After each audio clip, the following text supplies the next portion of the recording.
All right, so let's talk disasters right quick. We all know about flashlights and batteries and sandwiches and stuff like that. But we're talking about stuff that you need to actually survive. And nope, we're not talking about the Uno cards either. We're talking about items that you need that can save your life. It's better to have it and not need it than need it and not have it. All right, so before we get started, I need to ask y'all a question. Have y'all ever stayed for a disaster? And if you did, leave it in the comments and let me know what your experience was like. Natural disaster or a man-made disaster. And if you were wondering, I am a certified emergency manager, so this is definitely good information that you want to take to the bank. Oh, not to the bank.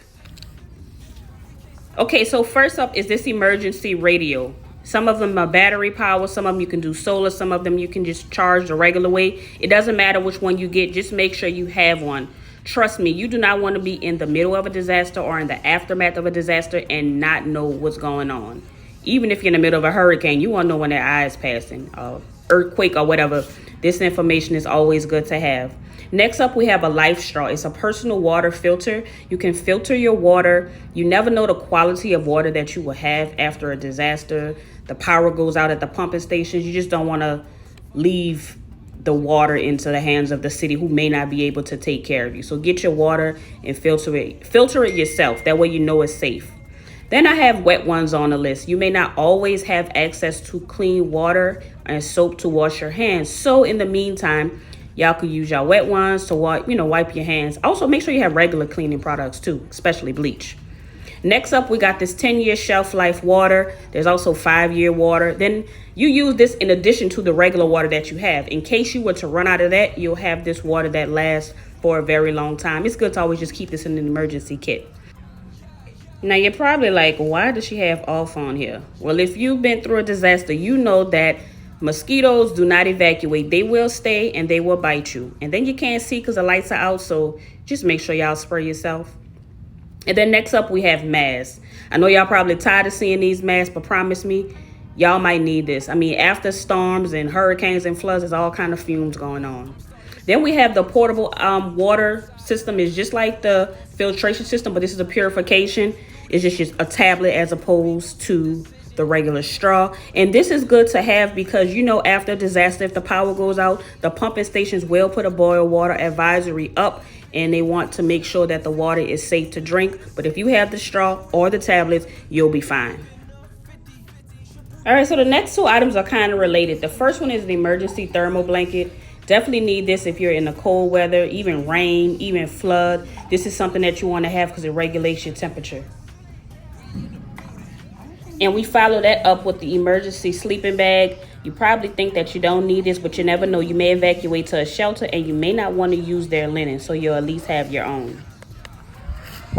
This is probably my personal favorite. It is a personal portable fan. You can take this fan, which I actually take it with me every day. I put it in my purse. But put this in your emergency kit. You'll be surprised how hot it is. Well, you probably wouldn't be surprised, but it's really hot. You could even put water in that little rectangle and it will actually make it mist out on you. Super cool. There's a bigger one too, but I just like this one because it's portable. Next up is the survival kit. Be careful buying the survival kit because some of these survival kits actually come with most of the stuff that I already told you about. So just check into it before you buy it so that you won't be duplicating any items. But all important things are inside: a first aid kit, a poncho, forks, spoons, knives, a lighter. All different kind of things can be in here. Just make sure you see what's in it before you purchase it.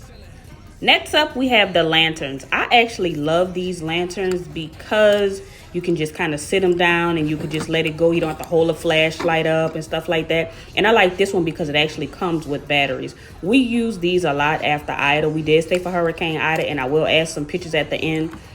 We needed these. We just needed these. I mean, when we were playing our games, everything we were doing, we needed light. Next up, we have our single burner. I know this is electric, but you never know. You might be in the neighborhood and somebody may have a generator. They may let you plug up. But I promise you, you're going to get tired of eating peanut butter and jelly sandwiches. You're going to be tired of crackers and whatever else that they have that you've been eating. All right. This one is weird. I probably got to explain this one the most. It is a jump starter. And yes, it can start your car. It could also charge your phone and be a flashlight, but that's not why I have it on here. All right, so I love emergencies, I love disasters, I love zombies and horror films, and y'all already know somebody car always break down. So don't let that be you. Make sure you put this jump starter in your kit and keep it with you. You may be in the forest one day and might need it. You never know. All right, so pretty much this is the list. I am not finished. I am going to show you some footage because, yes, we did stay after Hurricane Ida. Lines were long for gas, so make sure y'all get y'all some gas. Y'all get y'all some gas cans, too. That's important.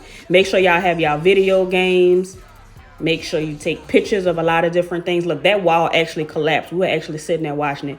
And that's just my phone charging. So pretty much it's all in how you prepare for these disasters, man-made, natural, whatever kind of disaster. Just make sure you be prepared, y'all. And don't forget about your pets, y'all, because they are in this too. My poor dogs, they were so hot, and I have Frenchies, and you know, they're not supposed to be in hot weather at all. So we had a bad time dealing after Ida. I know sometimes we could be selfish as adults. We may not want to leave, but sometimes we got to think about our family, our children, our pets, and stuff like that, because it may benefit them to leave. So actually, we stayed for a couple of days after Ida, and then we went to Pensacola for about 2 weeks. And I thank God that we were able to do that, because that was a blessing, because our power, I think, stayed out over 2 weeks. I could be wrong, but yeah. No, that was a quick version, but I think I pretty much went over everything. Y'all already know about the basic stuff already, so don't start counting and seeing if I made 15 items. But if you break it down, it's definitely more than 15 items, but get what you can afford. All this stuff can be found on Amazon, and I will link everything in the description. Okay, so I probably should have told y'all this one first, but protection. I don't care what type of protection you have, but make sure you have some, because after emergencies, things get very scary. If it's a hurricane, it can be really dark outside, no street lights. The city services are not up to what they usually, what they usually are. Police are not going to be coming out because you feel threatened. Make sure that you do have protection. You never know, people lurk in strange hours. Zombies too. So either way, if y'all have y'all protection, y'all going to be good. If you are thinking about getting a generator, let me know, because I can make a video on that, because this year I actually did invest in a whole home generator. So hopefully when I make the next video, I'll be updating y'all, telling y'all how wonderful my time was. Not really, but y'all make sure y'all keep following. Y'all can keep enjoying the footage. Let me share. I got no, let me share. Let me shine. I got no, let me share. Tell them I came for the title. Ain't none of my time in this idle. Talking to all of my rivals. I put my motto survival. Checking the signs and the vitals. I think they dead on arrival. My energy off the charts, I put my hand on the Bible. Ayy, they playin' follow the leader, they still a beta. Ayy, we bout to turn it up, we bout to fill it way up to the bleachers. I feel like a leader, cause we bout to rock the boat, giving the overdose, we undefeated. Philly arena, they been in comatose, we bout to blow this thing off of the meter. They waiting to see us, we'll go ahead and start the show. Let's go get it, ain't no limits. We can't stop, we ain't finished. I blew the top, through the ceiling.